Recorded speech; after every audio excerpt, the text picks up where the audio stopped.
Today on Quest, get a crash course in the UFO crash at Roswell with Roswell expert and investigator Donald Schmitt.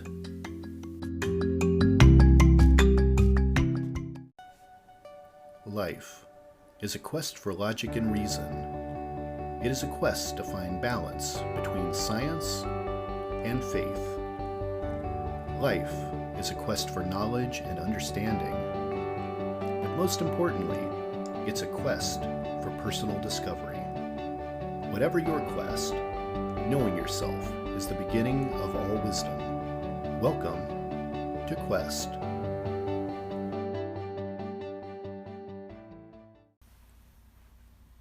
Hello everyone, I'm your host, Todd Fischer, and this is Quest. For those of you that might be new listeners, let me tell you a little about me. I'm the founder of Metacortex and the author of the best-selling book, Metacortex, The Grand Design. I'm a philosopher, a theorist, a metaphysicist. I'm a perpetual pupil of theology, and I'm an expert in comparative religious study. I've also extensively researched the mind-body connection, anatomy, and physiology. I documented over 300 case studies while researching my book, all from a scientific perspective, with cases that ranged from near-death and out-of-body experiences to possession to past life experiences, as well as the metaphysical, the paranormal, and other unexplained cases of a spiritual nature. This podcast will bring you some of those astonishing stories, and in some cases by the people that actually lived them. From time to time, I'll be talking about important, perhaps even controversial issues from both spiritual and scientific points of view. The world we live in is ever-changing, and there's often a conflict between spirituality and science, and I wanted to bring you this podcast to balance that equation. It will show you how we know what we know, and there's still so much we don't know. For me, curiosity is part of what makes us human.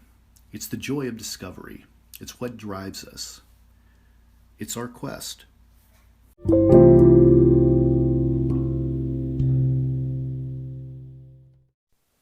Today on Quest, old friend of mine, Donald R. Schmitt, joins me to talk about the UFO crash at Roswell and reminisce on old projects we worked on together. I think you'll really enjoy this interview, and you'll learn everything you ever wanted to know about the UFO crash at Roswell. Here it is. Hi, Don. Welcome to the podcast. Thank you for having me, Todd. It's good to talk with you again. Yeah, we go way back. I've wanted you on the podcast for a long time, and our schedules have just been busy. We haven't been able to do it, but here we are. You realize we do go back about, I'd say 25 years. A long time. So let's jump in. Like, you've been researching the UFO crash at Roswell way before we ever met. So take me back. How long have you been researching it? Since 1989. Wow. So you're talking 31 years. And I was a skeptic. I always point out that I was a complete skeptic. We thought we'd go down to New Mexico for a single weekend and, prove that this was something very conventional, as the government still maintains, wrap this up, in just a matter of days. And I can tell your audience, I was very wrong. Well, how did the fascination begin? What made you single that particular incident out? Well, I was Director of Special Investigations for the J. Allen Hynek Center for UFO Studies at that time. Okay. Chicago. And I had been a special investigator with Dr. Hynek for the last 8 years of his life.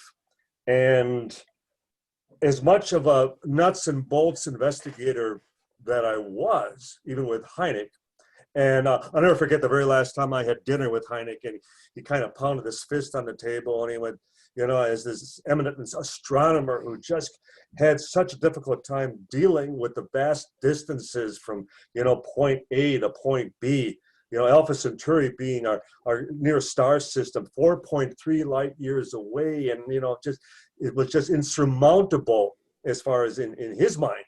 But yet that last time with him, he saying, Don, it's smacking more of nuts and bolts. In other words, a physical phenomenon that was interacting with, our own earthly plane, so to speak, with we human beings. And he could not deny the fact that for having been the consultant to the Air Force Project Blue Book for almost 20 years, and then founding the Center for UFO Studies, and that's where I worked with him, we were hot on the trail of that physical evidence. So Hynek would talk about, the physical crash retrieval cases. And well, maybe we've had physical evidence right under our noses all along. And that was the ultimate cover-up. And the first book on Roswell that came out in 1980, Roswell Incident by Charles Berlitz and William Moore, was such an original concept at that time that I never even bought the book. I never even read the book. In fact, 5 years later, I put out a statement that I just could not believe something of that magnitude could be kept a secret for all that time. And again, I was a total skeptic. And then when I enlisted Dr. / Lieutenant Colonel Kevin Randall to assist me, to go down to New Mexico with me, neither one of us had read the book. So we were, as far as we were concerned, going on we were going into virgin territory, so to speak. We were going to allow the witness, allow the evidence take us wherever it would, and wherever the cards would fall.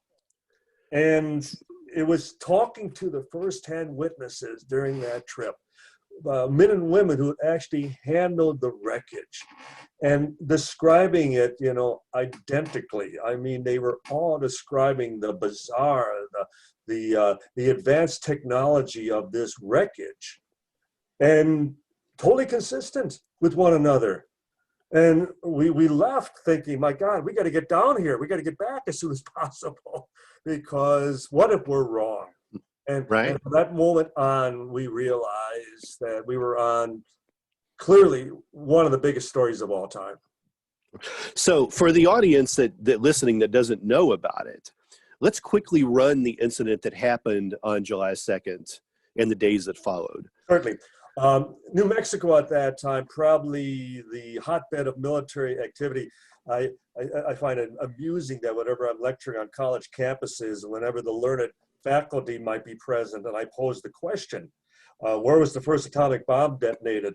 And it's amazing how many teachers will, of course, Japan, that type of thing. Well, how about right here in the United States? How about New Mexico? How about just 2 hours west of Roswell, New Mexico, in June of 1945? And then the first atomic bomb squadron was stationed at the Roswell Army Airfield in 1947. And you had all the testing of the recovered German V-2 rockets at the White Sands Proving Grounds in Alamogordo at Holloman Army Airfield at that time. And you had ongoing atomic research at Los Alamos, just north of Albuquerque. So it was the focal point of not only all Soviet spying at that time, but according to Project Blue Book, which was the most famous of the official Air Force investigations, there were more UFO sightings in New Mexico than anywhere else in the world at that time. So late evening of July 2nd, severe lightning storm in the central part, the high desert of Lincoln County, about 75 miles northwest of Roswell. And ranchers described what sounded like an explosion between the thunderclaps. Next morning, a ranch foreman by the name of W.W. Mac Brazel went out to inspect the ranch, and he discovers this huge debris field, about 9/10 of a mile long, hundreds of feet wide, of the strangest material. Paper-thin material that you couldn't cut or you couldn't bend or burn. It felt weightless in your hands, silken strands of material like microfilament fishing line that you could hold. You light up the one end and the light would emit out the opposing end. Well, that's describing fiber optics. 30 years before, or actually 20 years before it would come into vogue. And I-beam structures with strange symbology of the same material, this nearly indestructible metal-like material. And then the same metal-like material, But this you could crumble, you could wad up into a ball, you could crease, you could fold, and every time you place it down, it would unravel, it would unfold right before your eyes and assume its original shape and size without the slightest sign of any crease or fold. So he can't identify this material. None of his neighbors can identify this material. A state police officer by the name of Robert Scroggins has never seen anything like it before. So Brazel takes material into Roswell and takes it to the courthouse, to the Roswell Sheriff's Office. Sheriff George Wilcox, and two of his deputies, they examine this and they contact the Roswell Army Airfield. Again, the very elite, the people in charge of the atomic bomb at that time. And it's important enough that they alert the base commander, Colonel William Blanchard, to inspect this wreckage. Well, he's impressed enough with it that he contacts Washington. Washington, in turn, has some of the material flown directly to Washington that very evening. And 2 days later, on Tuesday, July 8th, they put out that famous press release that they had actually captured a flying saucer. And 5 hours later, they explained it all away as nothing more than a weather balloon with a radar reflector kite. Wow. And that stood as the official explanation for the next 30 years until witnesses started to come forward as they were approaching their declining years.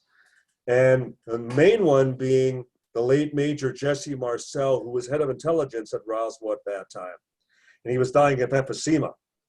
And he broke his oath of security, and he went public and stated that what I held in my hands was not made on this earth. He could not have been more blunt about making such a profound statement. And to date, we have interviewed over 600 witnesses, either directly or indirectly involved. And over 24 of them, deathbed testimonies, admissible in a court of law, and down to a man, woman, and child. It happened, it was not from this earth, and there were non-human bodies recovered.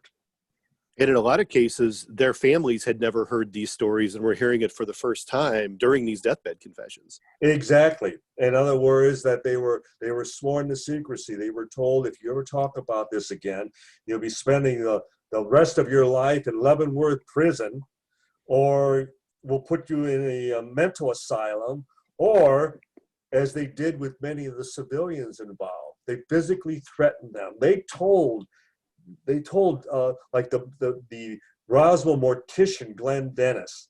They told the sheriff, who I'd mentioned, George Wilcox. They told, as far as the rancher, Mac Brazel, that they would kill their children. They would kill their wives if they ever, spoke out of turn and said anything more about this incident, that they would face the ultimate, as far as prosecution, so to speak. So is it any wonder that these people didn't talk for the rest of their lives? I remember the mortician saying to me in an interview one time, he said that they'll be picking your bones out of the sand. That's what he said. That's exactly what they told him. It was a black sergeant at the base hospital, and the hearse, the car that normally would carry the coffins, as far as the burial services, also served as the local ambulance. So there was a serviceman from the base that was in a minor motor accident, but he had broken his nose. And so Glenn, who had, as far as a security pass to drive onto the base, drove that particular officer back onto the base hospital. And that's when he was confronted, as you mentioned, Todd, by this sergeant who told him that if he didn't leave immediately and keep his mouth shut about what he had just witnessed, that they'd be picking his bones out of the sand. Yeah. Well, you're talking about the military, that unless martial law is declared, they have absolutely no authority over civilians. And yet they went to extreme measures to make sure that civilians, that lay people, never uttered another word about this. Right. You're one of the foremost experts on the UFO crash at Roswell, and you're also an author. How many books have you published up to now about Roswell? Is it at least a dozen at this point? How many have you done? On Roswell specifically, and there have been a couple of ancillary, and we're presently working on a book called Touched by Roswell, which would be all the celebrities, all the politicians, all the notables who have either been directly involved with Roswell in one capacity or another, or came to Roswell and then became very curious, very intrigued by the situation, and did follow-up research on it on our behalf, that type of thing. So that will be the 16th, and then I'm doing a book that I'm co-authoring with Mark Chesney.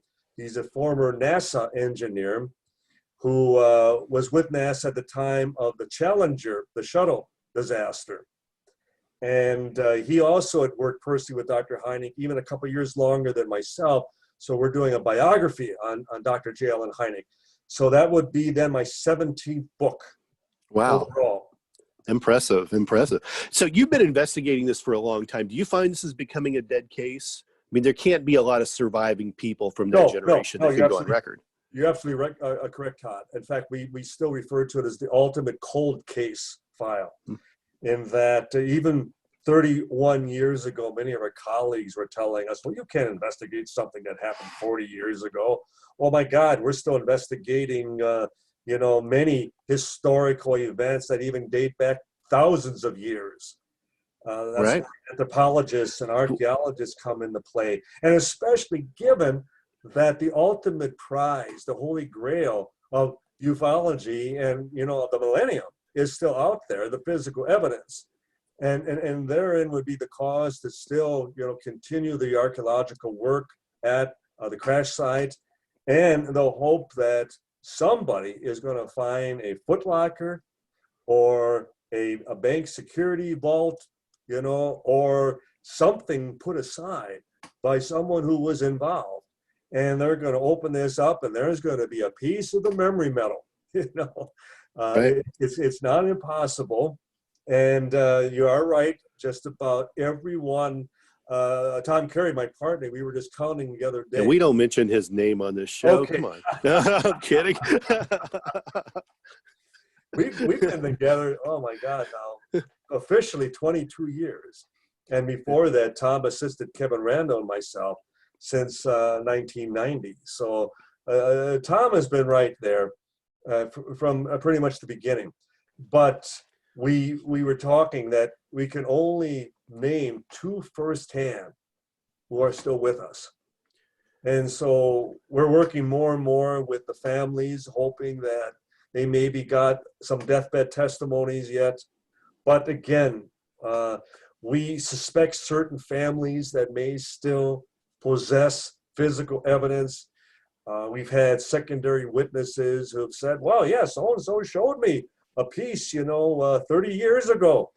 And unless it was confiscated or unless they sold it on eBay, why wouldn't they still have it, type of thing. Yeah. How does your investigation and research have to change at this point? With fewer witnesses, does the research have to shift to FOIA requests or lobbying the government for answers? Is that part of this too?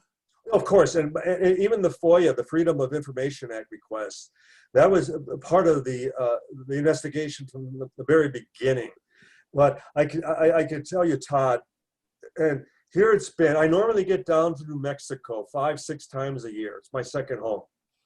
But I probably have mentioned this to you even in the past. Every time I go back, it's a little more lonely because everybody is gone now. Yeah. And somebody who might have been there 6 months ago, it is two now, also gone. But when I think back to where we were hot on the trail, where we were approaching witnesses, just by driving up their long ranch, road, and hoping we wouldn't have a Winchester pointed in our face, and we would drive up into the Capitan Mountains, and we would just follow, a lead. Well, so-and-so lives off of this ranch, and there was an old hired hand, and nothing else to go by, and, we would track it down. And there was an energy level, there was an excitement, because it's like every time we were there, we were doing a Scully and Mulder. We were, acting out a movie episode, that type of thing, because you never knew when the next breakthrough was going to happen. You never knew when the next witness was going to step forward and say, yes, it happened. I held it in my hands and it was not from this earth. Or you were threatened. We were told, Tom could tell you when we were Truth or Consequences, and they accused us of being drug dealers. And we were surrounded by a gang, on one of the side streets. And the way I talked our way out of that one. And another time when we were in this old rancher's house, and the next thing he's telling us, you look like a revenuer. I shoot revenuers. And he's acting like he's got a rifle pointed at us under the table, that type of thing. Yeah. So there's a book just about all the investigation someday. But I loved it because, again, there was a spontaneity. There was an adventure level that one would only see on a big screen. We lived it. We actually experienced it, and it's all gone. That's gone. Yeah. So now it is for you. Now it is trying to enlist as far as more, government support, but it's still with the hope that we're going to find a piece of the physical wreckage that will vindicate every witness and prove this overnight. Wouldn't that be wonderful? Yeah. How much does NASA know? Who has the information? And correct me if I'm wrong, but the CIA and the NSA and NASA, they weren't even around during the crash, right? That is correct. Who would have the stuff at this point?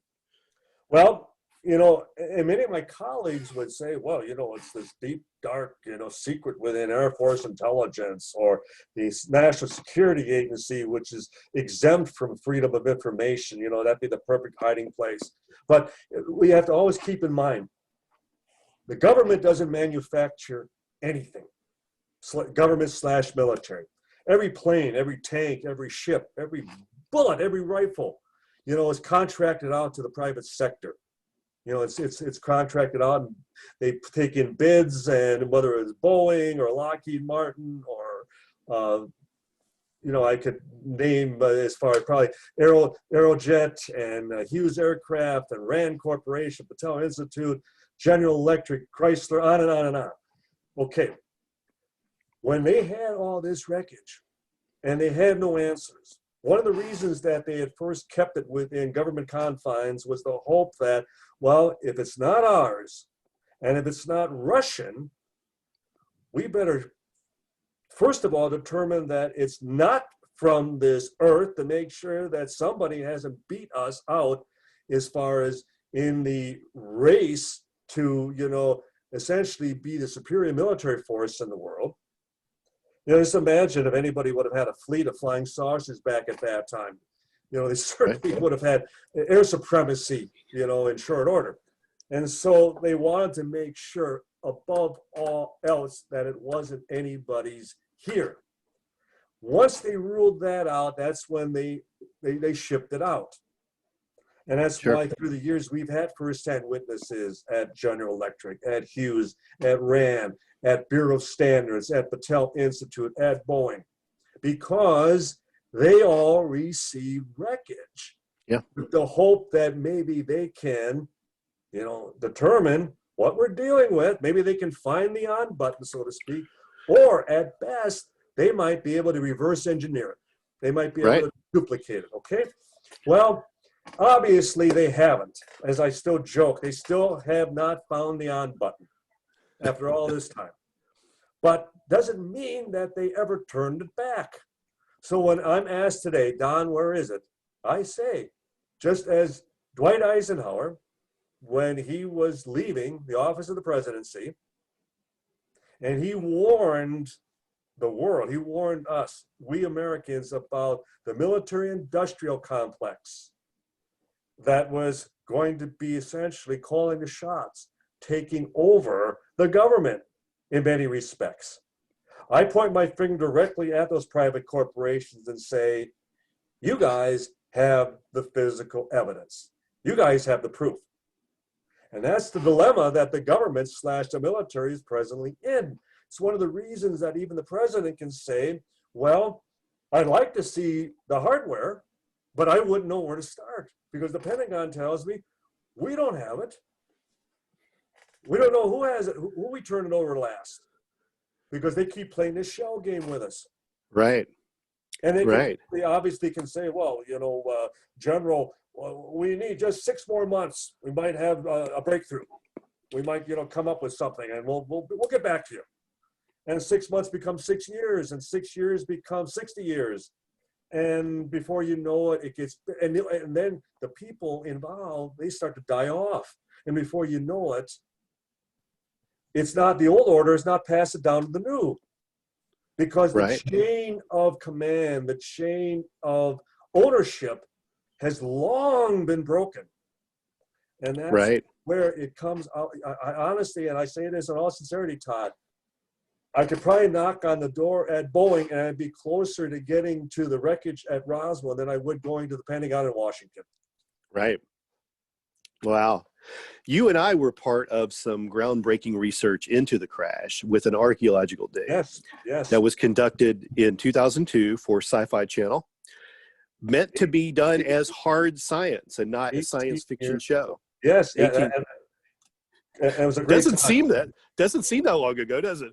doesn't even seem like half that. It really doesn't. Let's It's so fresh in our memories, isn't it? I know. Let's talk about the dig. How fun was that? It was. And it was something that we had dreamt about for many years because we had our first dig in September of 1989. And that was after we had I positively identified the site with the Roswell family and additional firsthand witnesses, Bud Payne, Robert Wolf. There was a Lisa Miller who was involved, and then a former hired hand of the Brazos, Tommy Tyree. And they all took this to the identical site. So we did this preliminary dig in '89. We used a theodolite, a survey meter. We mapped out the site. We did a systematic grid. We marked areas of potential entrapment, all in preparation for when we'd be able to come back with a full-scale project, a full-scale archaeological dig. Well, 6 years later, in 1995, we approached the contract archaeology department at the University of New Mexico in Albuquerque. And that was Dick Chapman at that time. And to our surprise, they were willing to lead such a project. Well, we only had to come up with the funding. And Right. It was then 7 years later that I get this phone call from Larry Landsman from New York. And Larry is working, he's vice president of programming at the Sci-Fi Channel. And I had known Larry through Showtime, only over the phone because when we did the Roswell movie in 1994, Larry was with Showtime as far as PR. And so I worked primarily with the Showtime people in Los Angeles, so I had never met Larry personally, but I knew of him. We had talked. And so when he called me in May of 2002, and he told me what they wanted to do, and he said, Don, if you could take the investigation to the next level, what would you do? And I said, well, Larry, I'd like to do a full-scale archaeological dig. To which there was a pause, and he goes, my God, Don, that would be tremendous because the wheels are turning, and he's thinking about an actual in the field, active, people moving about and working and, actually searching, treasure hunting for, the Roswell, proof, that type of thing, as opposed to a couple hours of talking heads, recounting their experiences. And the next month, they flew Tom, Carrie, and me to New York to do a presentation before all the executives of Sci-Fi. Before we left that afternoon, we had a deal. And so within weeks, we were meeting at the university. Larry met us there. I was there. Yes, right, you were there. And we put on, as far as our proposal, as far as Dick Chapman, once again, and he introduced us to his chief investigator, William Dolman, and we had an agreement. And with Sci-Fi's financial backing, it was then just a matter of putting together all of the personnel, all of the volunteers for the dig, and then all the witnesses who would come online, come on board as far as the actual filming of the documentary. So that is July. And we have July and August to put this together because we were all set to roll in September, as you know. Yeah. And the amazing thing, and you especially for all your work in television and in movies, and as far as in film production, the fact that we filmed all of that, we put that all together in September, and we aired a 2-hour prime time in November, 2 months later. Unheard of. Yep. You know, What was incredible about putting it all together so fast was, you know, the idea was this couldn't, because what had come out before this was the alien autopsy. Yes. And they did not want a huge work of fiction like that hosted by Jonathan Frakes. They wanted something that was hard science, that was news. They got Bryant Gumbel to host it. They wanted a hard news angle to it. And that's what they wanted to do. And I can assure you, Todd, that Bryant Gumbel, who we had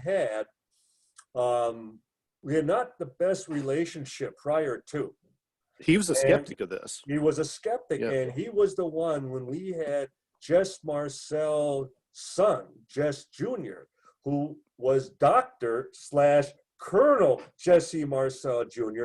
When we had him hypnotically regressed by Dr. John Watkins, who was the hypnotherapist who got the Hillside Strangler to confess under regression, no less. And we had Dr. Marcel taken back to the night his dad brought wreckage en route back from the crash site back to the base, and at 2 o'clock in the morning takes his wife and Jess Jr. out to the kitchen and has all this wreckage scattered on the floor. We had him relive that experience, and it was in front of a film crew from NBC/The Today Show. And it was Bryant Gumbel who nixed it, who said, we can't use that, it's too controversial. And for him to come on board, as he did for this, it demonstrated to me that he was more than satisfied. He was very comfortable with the topic, and he felt that it was presented in such a way that it was a news presentation. You're absolutely correct, Todd. And the idea was, you know, we kind of knew where the craft skipped off the ground here and left a lot of debris. We were hoping that when, you know, these military cleanup teams were there and they were on their hands and knees and they were picking up debris, that because the debris had been there for a few days, maybe they didn't get everything, because the idea was like breaking a glass in your kitchen. You pick up all the glass, but you still step on a piece 6 months later. And that was the idea. So we wanted to bring in this archaeological dig team to not only dig test pits and start to look and see where there might be hot spots. The ground penetrating radar was conducted to look for particular places where we could dig test pits. And then they even checked out the stratigraphy of the soil by trenching it out to see if there had been any activity that would have disrupted the soil that wasn't natural. And in many of these cases, we did bring in a lot of evidence. In fact, the findings were so conclusive that there was a book deal at Simon & Schuster to publish the results of the dig. The Roswell Dig Diaries, yes. Well, there are some, go ahead.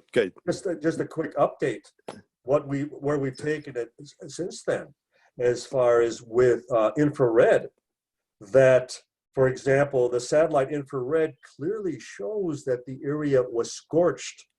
That very plain, that very pasture is a hot spot, as though they flashed it. They did something with it back then. So then when I mentioned it to Professor Dolman, I said, given the technology back at that time, and if there was fear for contamination, and then when we learned that from the Brazel family that the cattle and sheep would not graze at the site for the next 5 years, I mean, suggesting even more that they were either spooked or that they felt that the site was contaminated for some reason. I posed a question to Dr. Dolman. Is it possible they bleached down the site? They just brought out 55-gallon drums of bleach and just dumped it all over with the thought, that would, nullify, that would prevent anybody ever coming in and, finding any alteration in the soil, that type of thing, because or burn it up. Could have burned it up too. Right, a controlled burn, that type of thing. And he wholeheartedly agreed with me. And then when they did soil sampling, they found that the potassium level versus the control surrounding area was much lower at the debris field. So that too suggested that the soils, as far as molecular, as far as makeup, had also been altered. Well, the other thing, Todd, is that there were aerial photographs by the Bureau of Land Management that were taken in 1946, just a year before, okay? Well, wouldn't it have been wonderful that pictures would have been taken a month after the incident in 47? Right. Well, we're not that lucky.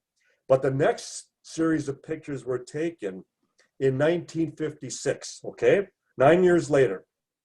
Well, according to all the geologists who examined the difference between the 46 and the 56, the surrounding landscaping, that ridge where that limestone ridge adjacent to the flag line that we posted where the witnesses described the gouge, for example, it's all different in the latter aerial pictures. It's as though the slope of that ridge has been pushed over. And there's a sinkhole, if you remember, to the north. It's much deeper in 56.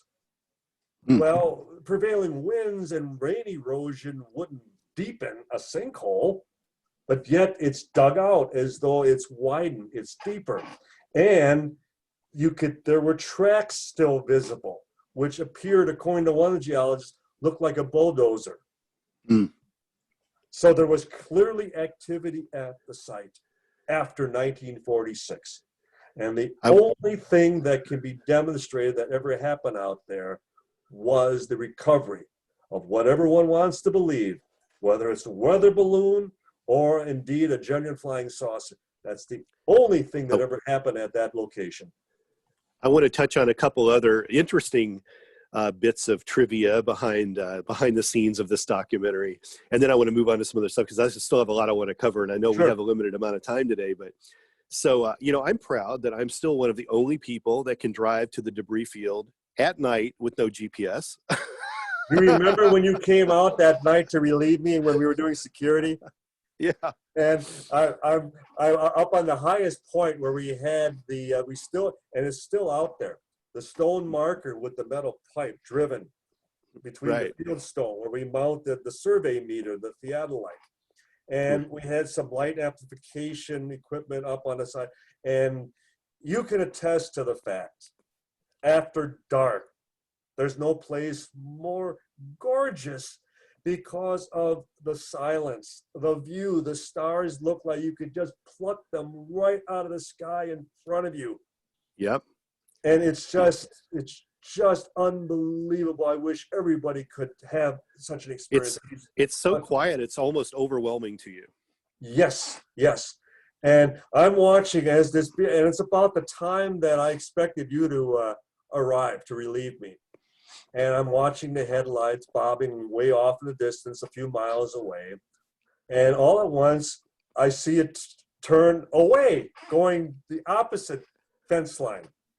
And I'm thinking, well, that's not Todd, because he knows it's this way.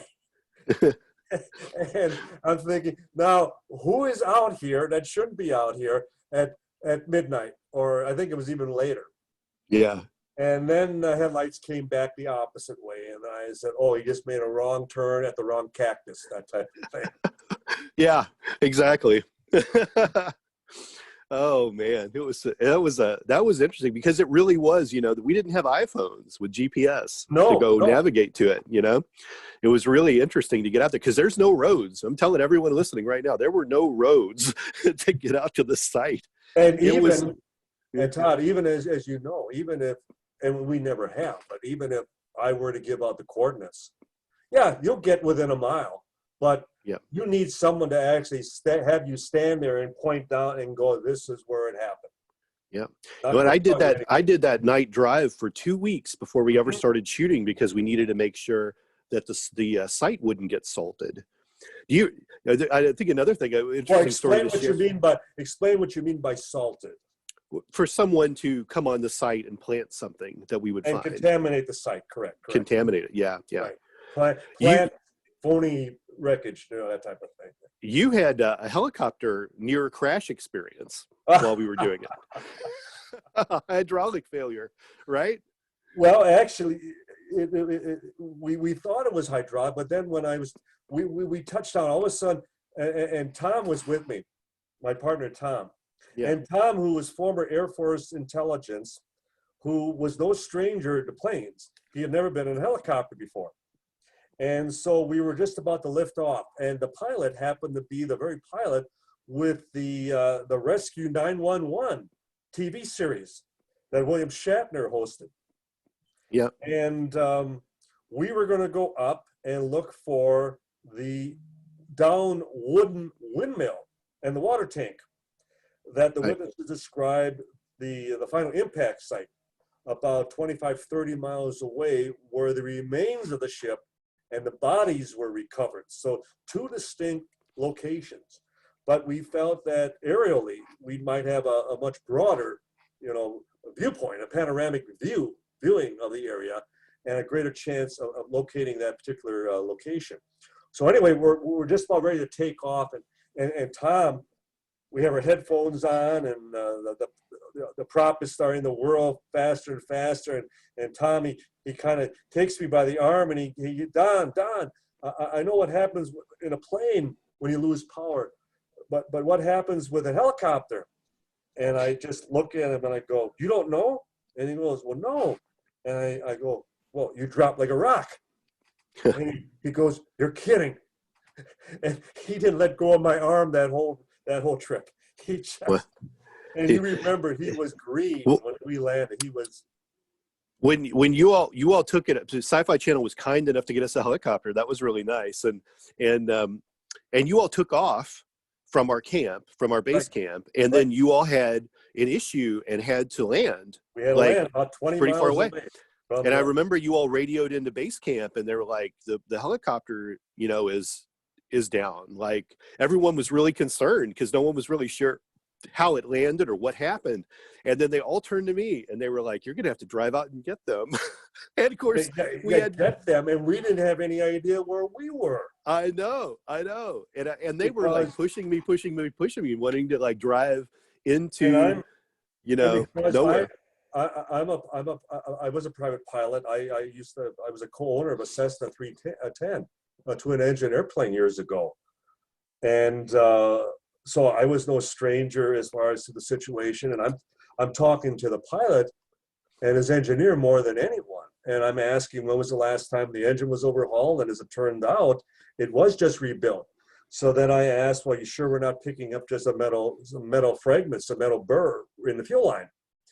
And when we disconnected the fuel line and we blew it out, and then the engine ran, and then we thought, well, I was the one who decided, well, let's take a vote. If we just crawl, if we just hug the landscape, and if we have to go down, at least it won't be a long drop, so to speak. Right. But Tom Carey was the only one who voted as far as nay. No, let's just sit and hope somebody finds us. Yeah, that which would have been me. So we proceeded. We took off, and as you described, Todd, to our shock when we landed, and everybody racing up to the chopper, and not realizing that you guys were yelling from one end of the camp to the other, the copter's down, the chopper's down, they're down. It's like, and you thought we had crashed. Everybody thought we had crashed. Yeah, yeah. The last thing I want to touch on, and then I want to move on. One of the parts of that documentary was about the Ramey memo. Yes. And, it was an enlargement of a folded piece of paper that we had a expert that would decipher what the text was in the letter. Yes. Does that research still hold up today? Yes, it does. And even more so. What you're talking about, Todd, is when I mentioned the weather balloon explanation 5 hours after the actual announcement that they'd captured a flying saucer. They had a press conference going up the chain of command at Carswell Armory Airfield in Fort Worth. And they had the actual material replaced with a weather balloon and a radar reflector kite. And there in General Roger Ramey's office, they allowed one photographer from the Fort Worth Star-Telegram by the name of James B. Johnson to come in and take a few shots. Well, there were 4 pictures taken of General Ramey, 2 of Ramey and his chief of staff, Colonel Thomas DuBose. But in those 4 pictures, Ramey is holding a telex. In 3 of the shots, it's the back blank side of the paper. In one of them, the one you're referring to, there's a full paragraph of text. And when we learned in 1990 that the original negative still existed, we immediately, secured scans. And we had at that time Dr. Richard Haynes, who was a NASA consultant. He worked for the Jet Propulsion Laboratory at Pasadena. And we had him attempt computer enhancement, and he was only able to come up with a few letters and the word balloon. Well, we thought then, given it said balloon, that it was a press release about the balloon recovery, that type of thing. Well, then as the computer programs and Adobe and Adobe as far as Paint Shop and others came up, we were able to enlist people like Dr. David Rudiak, Dr. Donald Burleson, to actually look at this and using these different programs, try to read the text of that memo. And Dr. David Rudiak, who has spent more years working on the memo than anyone, blowing it up that it filled up a full wall in front of him from scans of a high as far as a JPI, that they were actually clearer than the negatives themselves.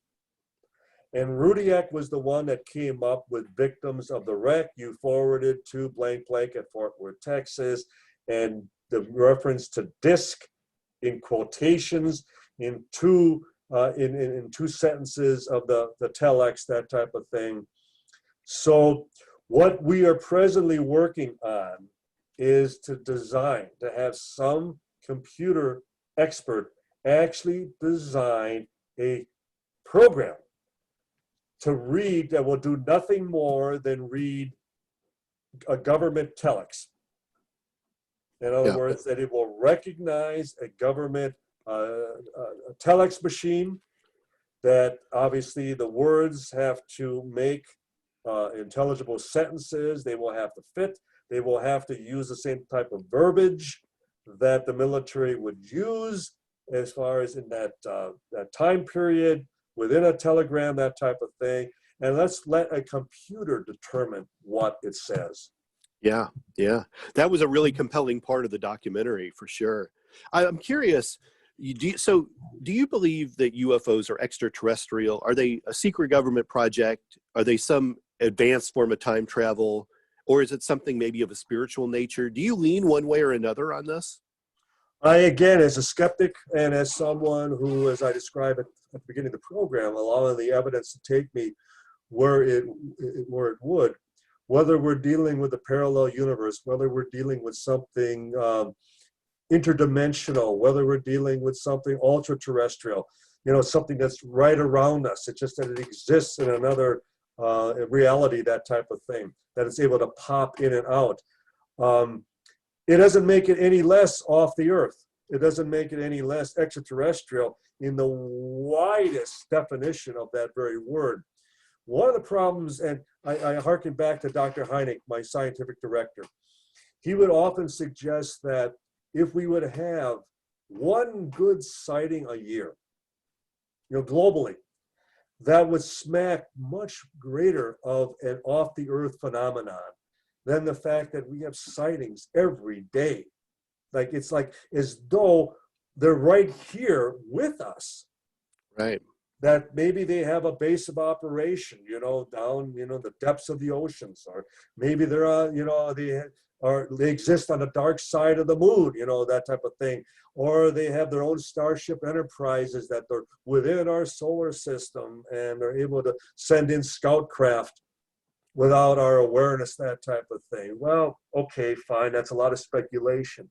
But because it's almost, as Hynek would suggest, like the Cheshire Cat in Alice in Wonderland, that when the cat would disappear, all you would see is the smile. That's how the UFO phenomena is. That it's able to pop in and out at will. And then I also raise the question, why do UFOs have to have lights? Why are so many UFOs lit up like Christmas trees? For what purpose? Right. It makes no sense. So they don't even perform like aerial aircraft in that regard. Right. Are you spiritual or religious? Oh, very much so. And I think, and UFOs have not placed a dent in that whatsoever. There was the famous Alexander study in 1987, where they polled all the major religions of the world, and they found that 83% have absolutely no problem with the acceptance that life exists on other planets. That if anything, to them, it emboldened their belief. It supported the belief that we were created because we weren't just an accident, that God could create there could be other creations on other planets, that type of thing. And so I also point out, who operates more observatories around the world than any other corporation? Well, it's the Catholic Church. Yeah. And, they're not watching for the second coming. So I find that I've talked all the way to Cardinal Timothy Dolan of New York and Father Robert Spitzer of the famous Magus Guild in Los Angeles. He's the lead Jesuit scientist who answers directly to Pope Francis. And I've sat down with him and talked for, an hour just on Roswell. So they have absolutely no problem with this. And anyone who suggests that, well, this is going to be a major blow to organized religion as we know it, well, that's just the politicians running interference. Yeah. To me, it's not the case at all. As we get close to wrapping up the podcast here, there's a lot of armchair researchers out there. And that's unfortunate because I think, at least my opinion on it is, I think they really kind of just throw a lot of muck out there. They leave bad impressions on the people they interview. They do more harm than good. And this was a problem even before social media and the internet. Now it's worse. There's so many people that just kind of trash everything or affect research. What's your secret to being one of the best investigators in your field? Well, thank you, Todd. I appreciate that. I think because I have never backed down to the very philosophy that Dr. Hynek instilled in us, the idea that we were investigating the properties of a phenomenon, and that you do not accomplish anything nearly as significant as you do in conducting field investigation. As we were recounting and describing and, just wonderful, melancholic, descriptions of the dig 18 years ago. But we were in the field. We were in control of our own destiny in that regard. We were making things happen. No matter if, we found something or we didn't, we were willing to take the risk No skeptic has ever joined us as often as we've invited them to come into the field. And if we find pieces of a weather balloon, then so be it. But if we find the genuine article, you're going to have to admit this. You're going to have to go public and stand with us.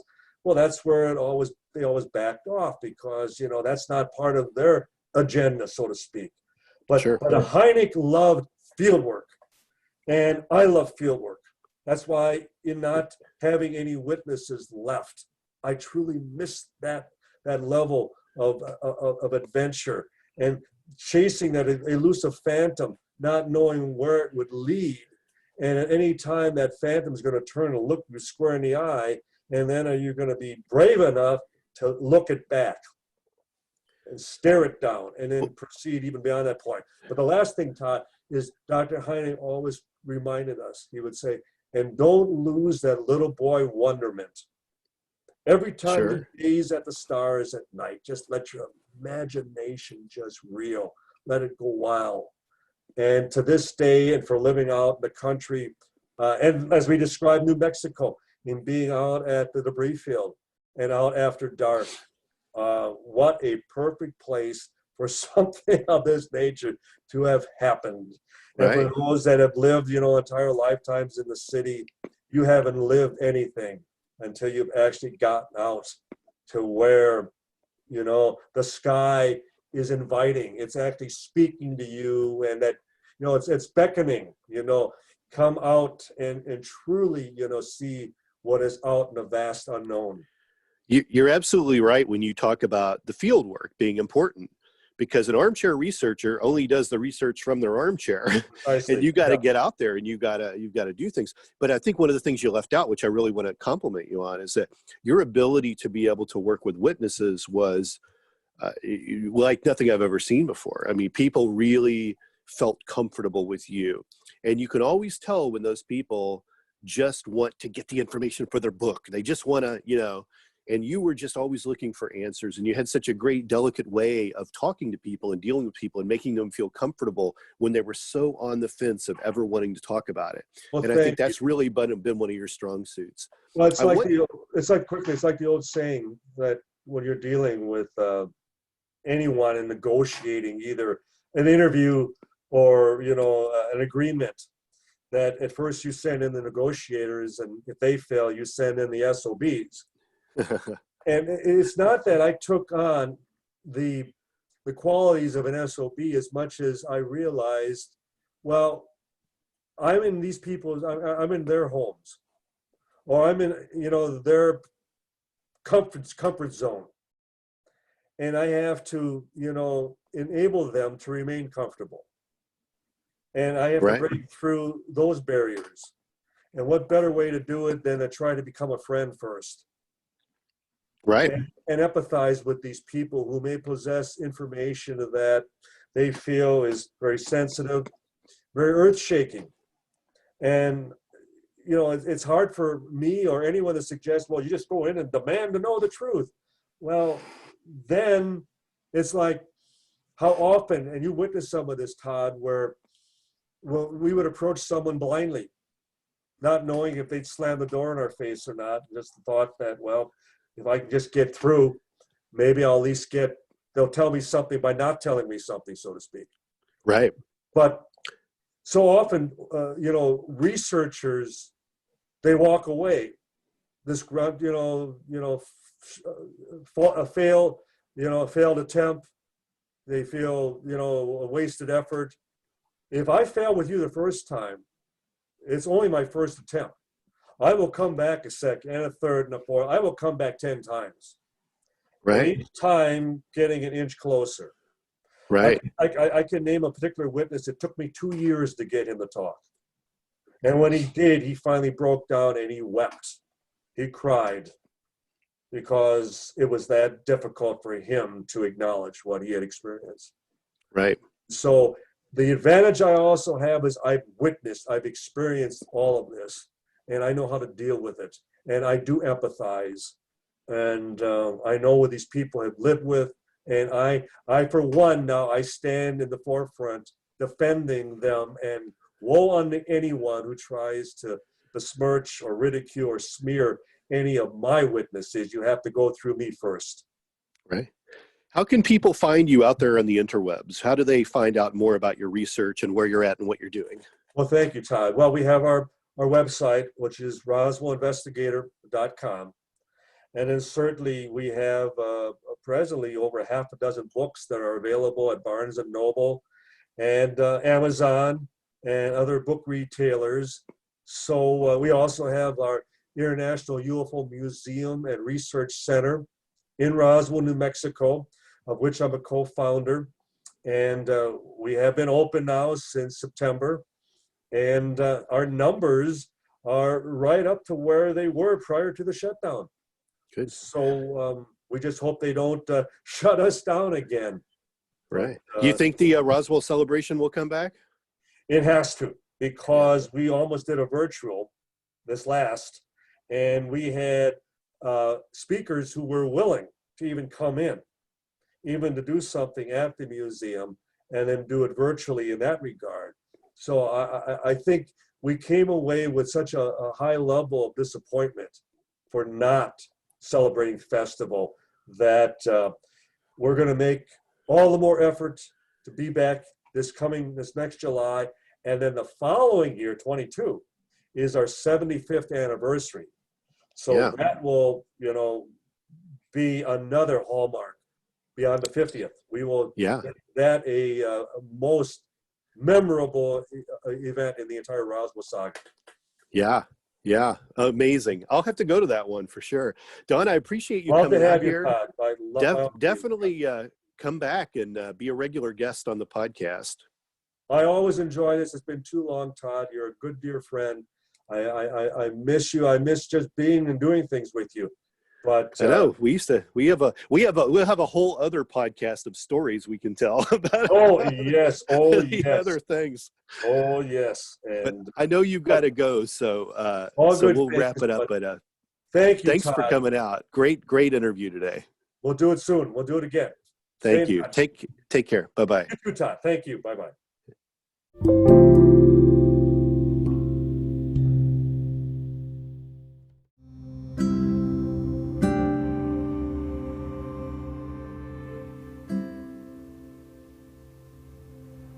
There you have it, my interview with Don Schmitt. We packed a lot of stuff into a short amount of time. I had about 2 hours worth of questions to ask him, but we both had busy schedules and I had to really compress the episode down. There's so much more that we could have talked about, but I wanted everyone to hear a little bit more about the crash and the investigation and how it continues. And there's no one better at talking about it than Don. I hope you enjoyed it. He'll be back in a future episode. Thanks for joining me today, and I'll see you next week on Quest. Thank you for listening to Quest. Please be sure and rate and review this podcast. This podcast is copyright. Any previously trademarked or copyright content is used by permission. Be sure to visit the official website for the International Association of Metatomics at metatomics.org, or find us on social media for other unique content. And make sure to pick up a copy of the book that started a spiritual revolution, Metatomics, The Grand Design, available for sale online and at most major bookstores. Thanks for listening.